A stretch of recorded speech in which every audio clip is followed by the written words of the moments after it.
meet, and welcome to Soulful Sunday here at Ariel's Corner. This is Ariel Gatoga, and we are streaming live on YouTube. Moderating today for us here on YouTube are the lovely Jason and the lovely Honeypaw. Thank you so much, moderators, and thank you so much to everyone for joining us today. I hope you are doing great today. I know sometimes it's hard to do great when the world is collapsing around us, but we can do it anyway. We're going to come together today and do that with each other. It's good to support one another through each and every moment of our lives. We'll get back to that. Our website's located at arielscorner.com, arielscorner.com. That's where you can find all of our courses and our free lectures. We have guided meditations. You know, I have almost 100 guided meditations on there. I can't believe I have that many. But we do. We have those. We have articles, all kinds of cool stuff there. Everything's free of charge. arielscorner.com. While you're on that website, check out the headers and footers of those pages, and you will find links to our social media. And that's where you will find the links to our Discord server and our private Facebook group. And those are great places to go if you'd like to become more active in our community. We also have a donate link in the footer of every page if you'd like to give a donation to our channel. And if you'd prefer, instead of using that link, which will allow you to use a credit card or debit card, Apple Pay, and all those kinds of things. But if you'd rather use PayPal, you can go to paypal.me/Ariel Gatoga, paypal.me/Ariel Gatoga, or you could use the super sticker, super chat, or super thanks functions right here on YouTube. We do appreciate your support, but what we really appreciate is you being here today. Our podcast hub is located at arielspodcasts.com, arielspodcasts.com, and our shop is at arielscornershop.com. arielscornershop.com. That's where you can get Ariel's Corner exclusive merchandise, t-shirts, mugs, and hoodies. And beanies right now. The hoodies are coming, I promise. I just haven't had time. We'll get to them. Let's see. There's something else up here. Oh, yeah, we have a chat thread on the stream right here. And if you have any questions for me personally, you can put them right in that chat thread, and I will do my best to get to them before the end of the stream. I work extra early today, so I may or may not have a lot of time. If I can't get to a question, if it comes through, just take it on over to the Discord server or the Facebook group, and we will handle them there. All right. If you are in a place where it is safe and appropriate, please close your eyes and begin to take some nice, long, slow, deep, relaxing breaths in through your nose and out through your mouth. With every inhale, feel more light and peace entering the body and mind. With every exhale, let go of all the tension in your body, along with anything in your mind that you do not want. Inhaling peace, exhaling as you let go. We picture ourselves on top of a beautiful mountain, in the center of a circular grove of trees. In the center of our circle, a bonfire blazes forth, lighting us with a sacred golden light. We recognize that this is the light of perfect love and perfect trust, and it easily burns away everything unlike itself, leaving us safe and serene. Into this space, we invoke the presence of our Creator. To many of us, our Creator reveals themselves to be a mother and father, a goddess and God. We also call upon our angels, our guides, our teachers. We ask that we be guided as we walk upon the way, becoming happier, wiser, more powerful, more magical, more peaceful, and more loving people. Blessed be. I think that modern astrology sometimes does us a disservice because we get into looking at people as being a sign based on either their sun sign, their rising sign, and their moon sign. We all do it, and there's nothing wrong with understanding that, but there is a disservice because we go around our lives thinking, well, I'm an Aries, I'm an Aquarius. Because I have Aquarius rising, I have Aquarius moon. That means I'm in Aquarius. My sun sign is Aries. I'm in Aries. And we detach ourselves from the zodiac that way. We separate ourselves from the zodiac and we say, I'm this, I'm that. But if you look at your birth chart and you understand what your birth chart is, you're all of those. You're all 12 of those signs. And those signs are simply symbolic of the 12 powers that exist within you.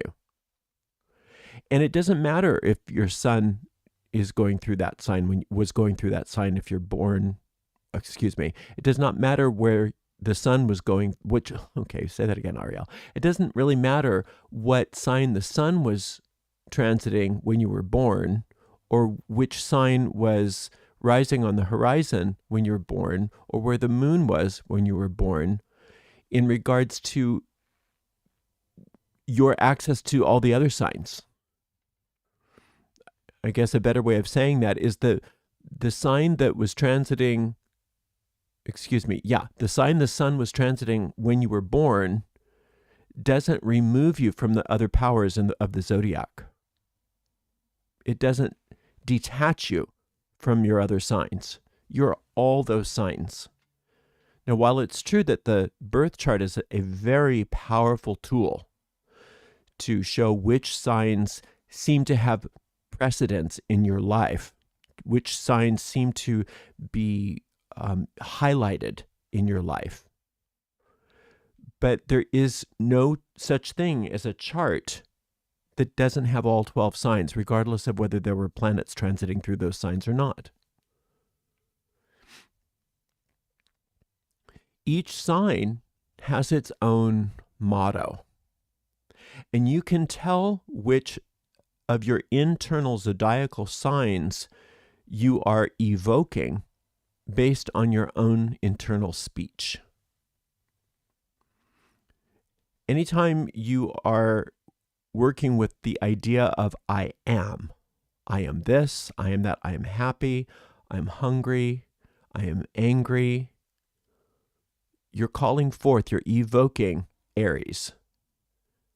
And it's really important when we use the I am that we understand that Aries is a ram, and it's going to ram its way into getting you what you declare.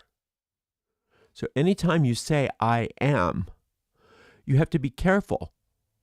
You have to be careful to make sure that it's what you truly want, and to learn how to avoid getting into the habit of saying, I'm unhappy, or I am scared, unless that's truly what you want. Understand that Aries is a sign of choice and choosing and independence, regardless of where your sun sign is, or your rising sign, or your moon sign. You have Aries. You are an Aries, just like the rest of us. We are all an Aries. Every time we evoke the I am in our speech and in our attitudes. And anytime you evoke the motto, I have one of those. I have something, or I don't have enough. I don't have enough money for that. Whatever you evoke with I have, or negate in regards to having, you're evoking Taurus. You're evoking Taurus. You're evoking Taurus, ruled by Venus,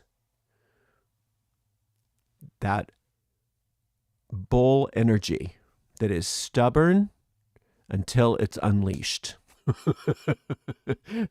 Right? So you are a Taurus, regardless of where the sun was, or the moon was, or what was rising. You are a Taurus, and you evoke Taurus every time you think in terms of, or speak in terms of, what you have versus what you are, which is your evocation of Aries.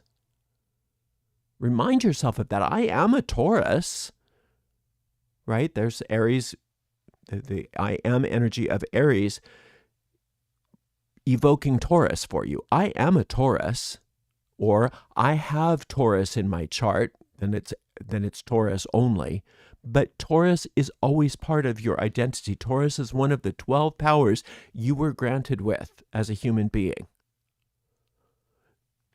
So it doesn't matter if you don't have Taurus technically in your chart as far as planets transiting through that sign. You have as much Taurus as you need at any moment of time and point of space, that you want to evoke that purposefully, and also be careful of evoking any of these powers accidentally in a negative way. And you can listen to your speech to know when you're doing that. I think so.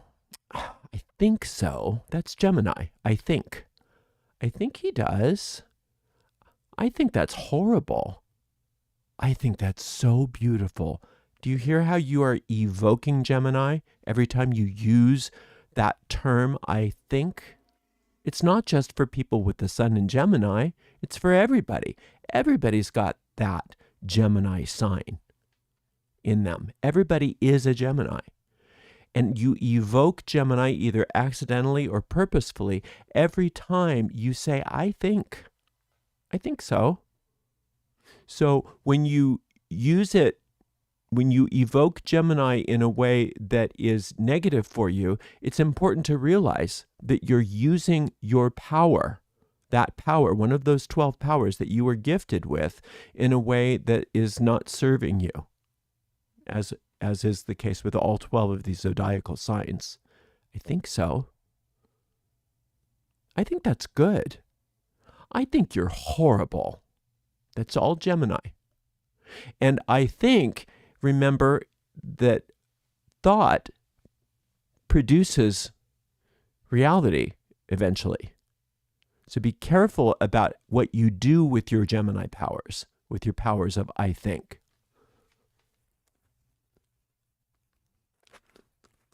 I feel so scared.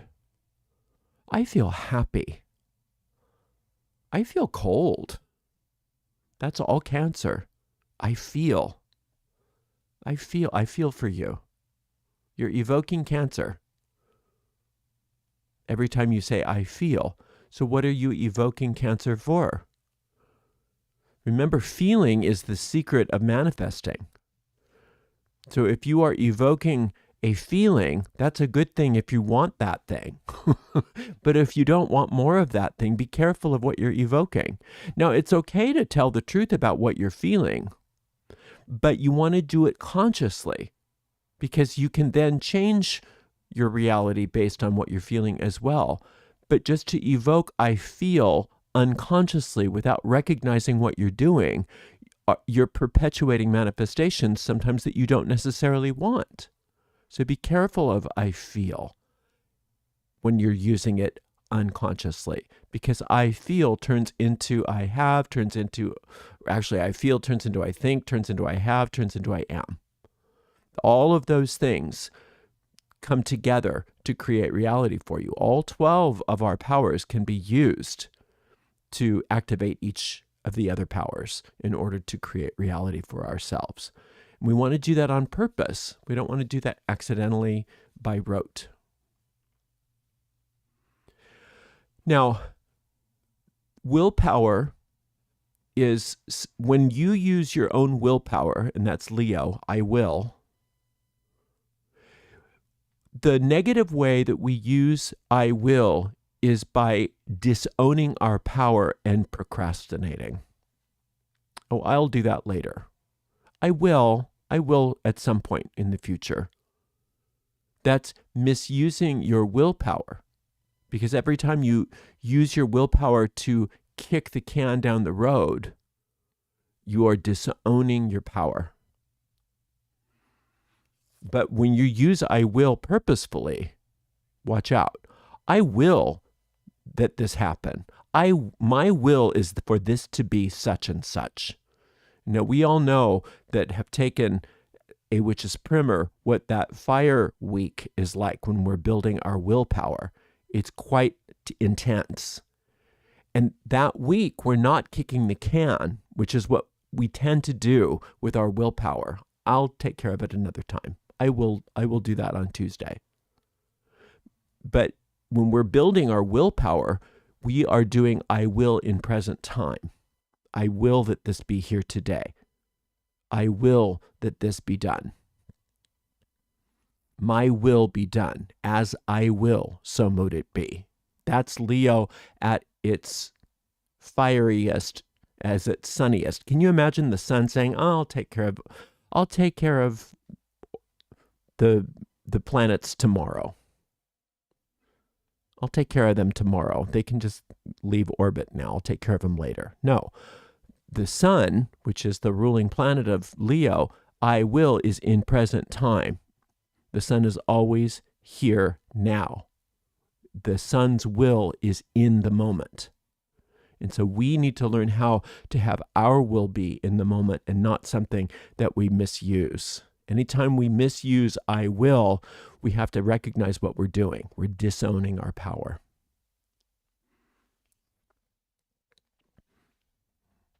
Now, Virgo oftentimes is called I analyze. But I like any version of that. I organize, I analyze, I understand. Anytime you understand something, or sometimes it's even I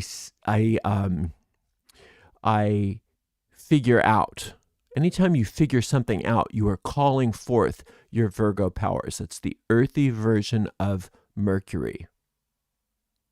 But how many times do you analyze something in a way to produce a result that you've already determined you want? You're not analyzing something to see what it is. You're analyzing something so that you can cherry pick data to back up your own idea of what things are. That's misusing your Virgo powers. Anytime you quote, analyze or research something just in order to cherry pick what you like and not really understand something, not really figure it out, not really to truly analyze it, but to just prop up a belief system, that's misusing your Virgo powers. But anytime you really want to analyze something in order to see what it is and let the data determine the truth for you, that's using your Virgo powers in the highest way possible. And I think we need that probably sometimes we need that more than anything right now. We need ourselves to be open-minded enough to let the data direct us to what the truth is, to let the truth reveal itself without our help, without us prejudging or without prejudice, without us prejudging what the outcome will be. And anytime we do the idea of analyzing, we are calling forth Virgo. But what's our end game with that? Are we misusing our Virgo powers, or are we using them for the purpose? Are we using them for the purpose that they have been created for us to use? We were gifted with these Virgo powers to uncover things, to figure things out. But we misuse it more than we use it properly. I see it all the time in myself. And I have to be aware of that every time I misuse any of these powers. But in this case, the Virgo powers, I'm not going to use the data to prop up a belief system. I'm going to use the data to show me the real truth.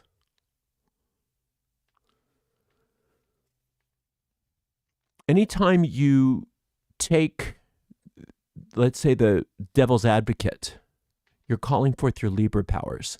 I balance. Anytime you see the other person's point of view, I balance. And that's a wonderful power to have. Anytime we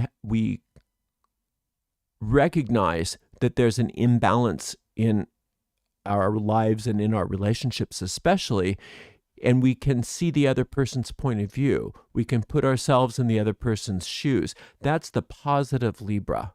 That's the positive Libra power.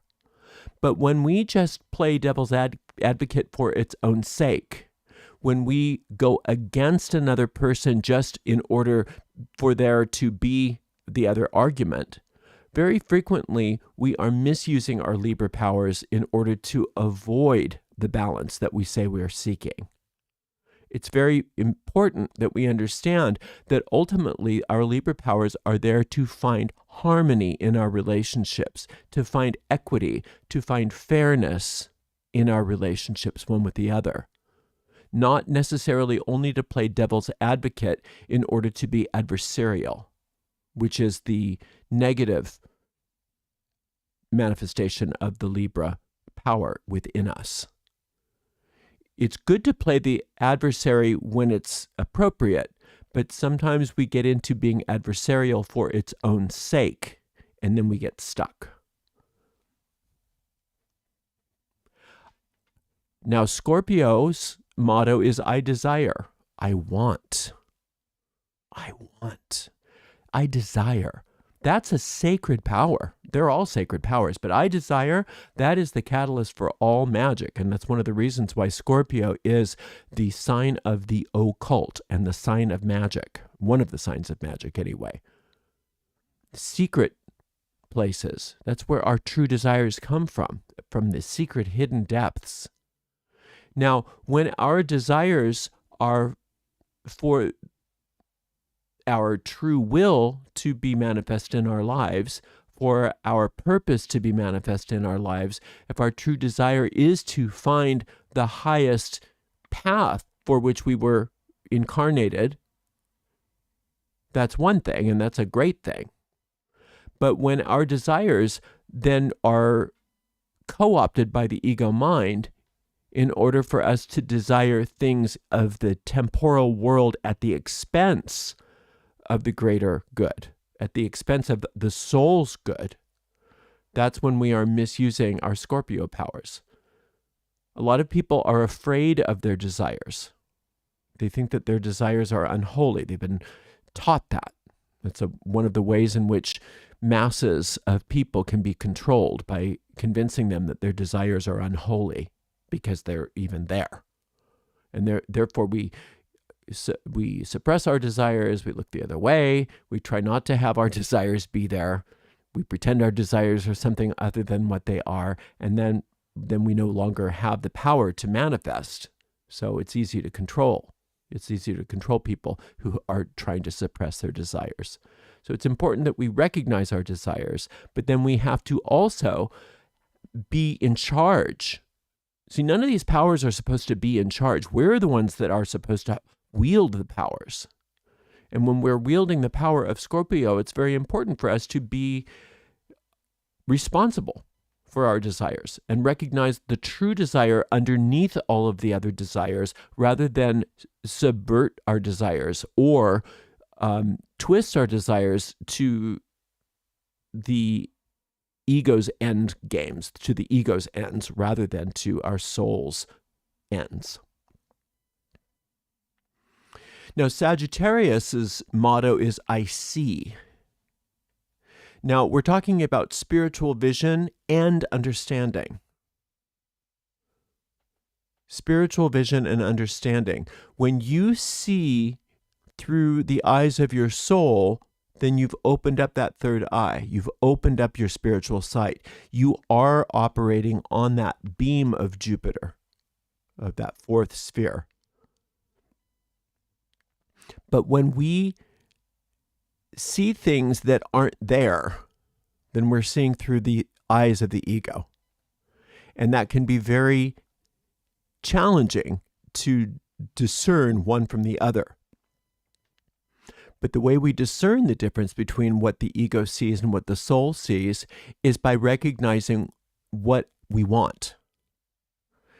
So when we say, oh, I see, or I see a blah, blah, blah, blah, blah.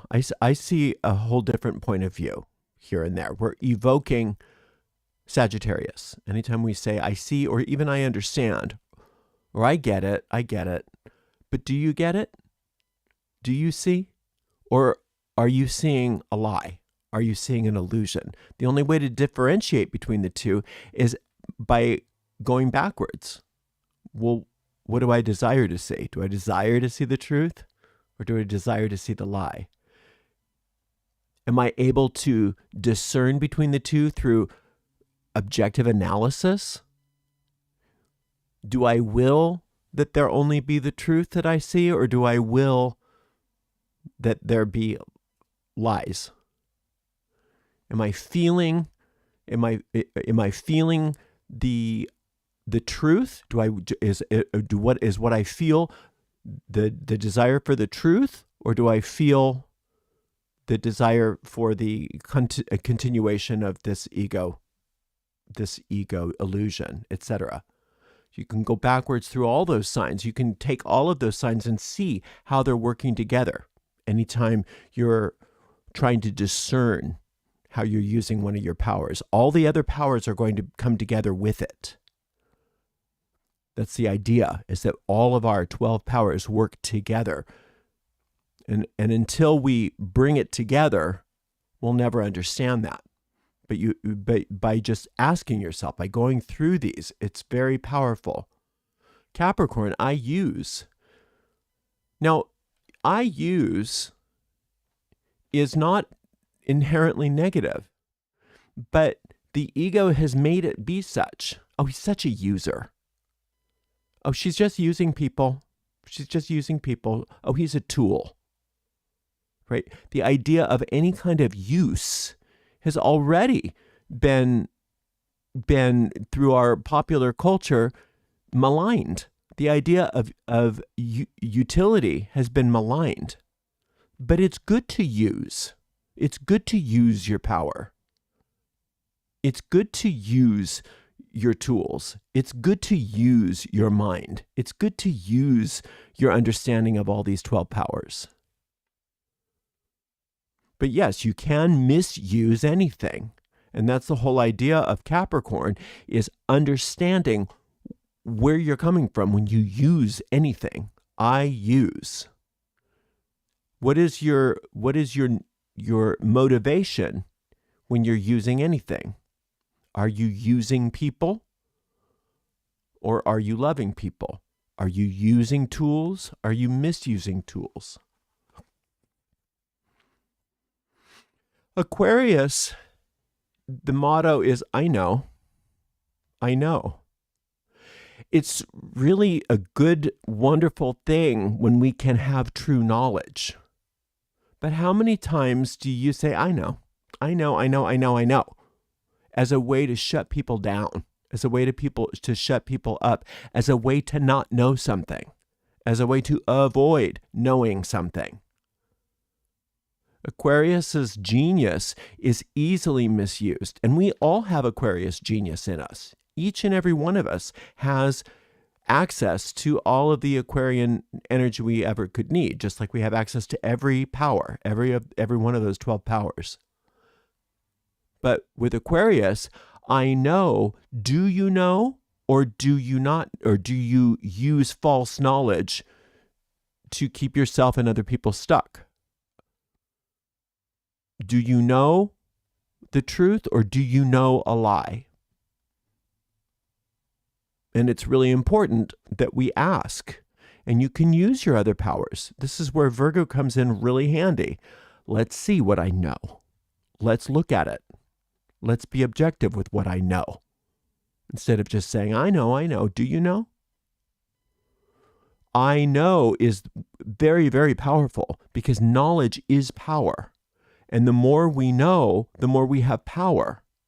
But we want knowledge of the spirit. We want knowledge of the soul. We don't want useless knowledge. We want knowledge of the truth. I believe is Pisces. Now, I believe and I have faith work together here. Now, I believe, meaning I have faith. We can't really say I have faith, because then all of a sudden we're back into Taurus. So that's why it's I believe rather than I have faith. But understand that faith and belief both exist in our Pisces power. And we want faith in truth. If we have faith, in our magic, if we have faith in our soul, if we have faith in our Creator, then we have all power. But if we allow our Pisces powers to be co-opted into blind faith, believing in something outside of ourselves, believing in a religion, believing in a book, believing in a political party or movement, believing in things and in people and in leaders, etc., then we have misused our faith.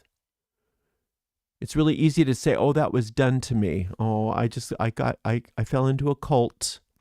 I was in a cult and I was victimized. Well, yeah, you might have been, but you also misused your power of Pisces by allowing yourself to have faith in something other than your soul, to have faith in something other than your true self, to have faith in something outside of you. So that's on you. You were perfect fodder for that cult leader because you decided that you didn't want to take responsibility for your faith. So it's very important to understand Pisces is another Jupiter planet. That sphere of Jupiter, and it's also the sphere of Neptune, I understand, but in old astrology, that sphere of Jupiter is right there with Pisces. And in order for us to have the truth that exists on that sphere of Jupiter, that we take full accountability for where we place our faith. Because you're always having faith in something. Faith is an aspect of being alive. So you're either going to have faith in something that's real or you're going to have faith in an illusion. And that's on you. That's up to you. So you want to learn we all want to learn how to use our Pisces power of faith to place our faith in that which is real. And that's within us. That's the power within us. We want faith in our true selves, not faith in other people and religions and all of that stuff that's outside of us. Those are tools of the ego and the demiurge to use your faith against yourself whenever you have faith in something outside of yourself. So those are 12 powers. I am, I have, I think, I feel, I will, I analyze, I balance, I desire, I see, I use, I know, I believe. And we have all of those, each and every one of us. And the idea is to become a cohesive unit where all 12 of those powers are working together to support one another in you being the true manifestation of infinite intelligence that you are, the soul that you are. No longer co-opted by your ego, no longer controlled by anybody outside of yourself, but an absolute shining power straight from source. And all of those powers, all 12 of those powers are there for us to utilize, but it's up to us to recognize them and ask ourselves. And it's good to just kind of go through it, maybe once a day, even for a while, and then maybe once a week after that. And, and then just a general checkup every so often to go through all of those signs.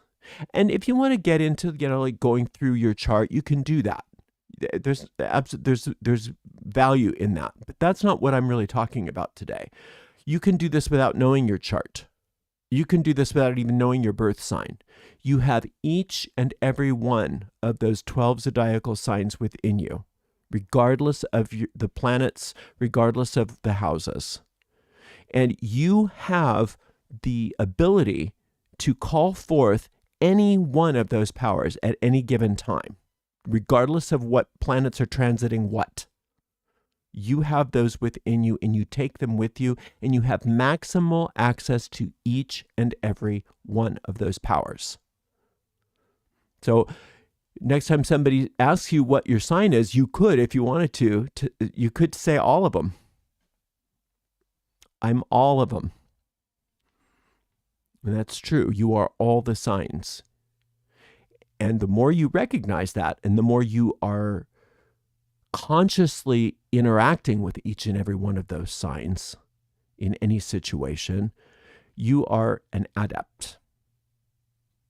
You are an adept. It used to be said that we would reincarnate over and over again so that we could learn each and every sign, and that eventually we would learn the mysteries. We would gather all the strengths of each of the signs and let go of all the weaknesses of each of those signs, and then we would be adepts because we had reincarnated enough times. And that's probably true. Or you can bypass all that. You can initiate yourself into the mysteries and bypass all of those reincarnations and do it right now. Just by looking at the zodiacal wheel and owning it and going through it and asking yourself where you fit in each of those signs. Just by going through those mottos. And you can save yourself thousands of years by owning each and every sign right now in this life, in this moment, and making it your mission to become a master of each of those signs. And the good news about that is that whatever life brings you, whatever's in front of you, you can use it.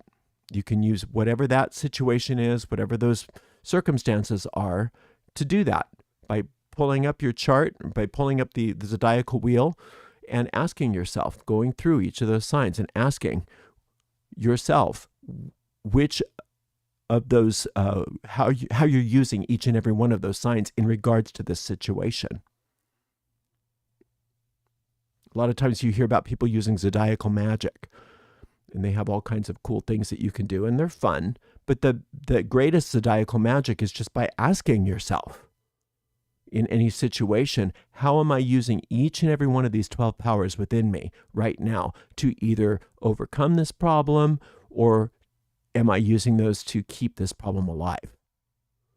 Am I using these powers to create the success of this desire that's before me, or am I using some of those to thwart my power?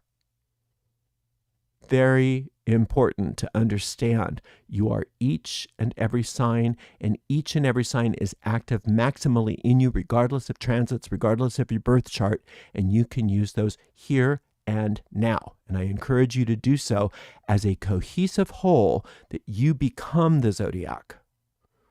That you become the zodiac, and that you learn to have that balance of all of those signs. And you can do it just by saying so. It's powerful stuff. Thank you so much for spending some time with me today. I so appreciate you. Until next time, blessed be. Oh, here's a couple questions. Ariel, seeing through the soul, is this the same thing as seeing in the astral world? Also, is it possible to be spiritually blind, like having your eyes sewn shut for a time? Anybody can be spiritually blind, but it's not something that happens to you. It's because of something in you. It's because of something that you don't want to see. There's no such thing as a soul that can't see. There's no such thing as an external force prohibiting your spiritual sight. That's something that's within us. And then is it the same thing as seeing in the astral world? Yeah, in a way, because the astral world is that which is hidden. The astral world is that which is pre-form. So yes, when your eyes are open, you see things as they are rather than as they have manifest. So you see the pre-manifest before you see the manifest. Is there a spot in Ariel's corner to learn the general zodiacal energies? Maybe I missed it. I don't know. Maybe I'll put it up. But you can just, all you have to do is, it's common knowledge. Just look up those mottos. You don't have to go into depth in astrology to do this. In fact, it's better if you don't. People that don't know enough about astrology probably do better at this kind of thing that I'm talking about than people that know a lot. So if you just look through, all you have to do is go on Google and say zodiac mottos, and you'll see list after list after list. Aries, I am. Taurus, I have. Gemini, I think. Cancer, I feel. They're everywhere. It's astrology 101. But yeah, maybe I should put those up somewhere. I haven't taught a lot of astrology. Maybe I'll do that as our next course, because there's so much astrology out there. I just feel like, what's the point? But maybe I'll do something. That is a good question. All right. Well, thank you so much for being here. And thank you so much to the amazing moderators. Today we had the lovely Jason and the lovely Honey Paw. And we will see everybody on Wednesday for Witchy Wednesday. Until then, blessed be.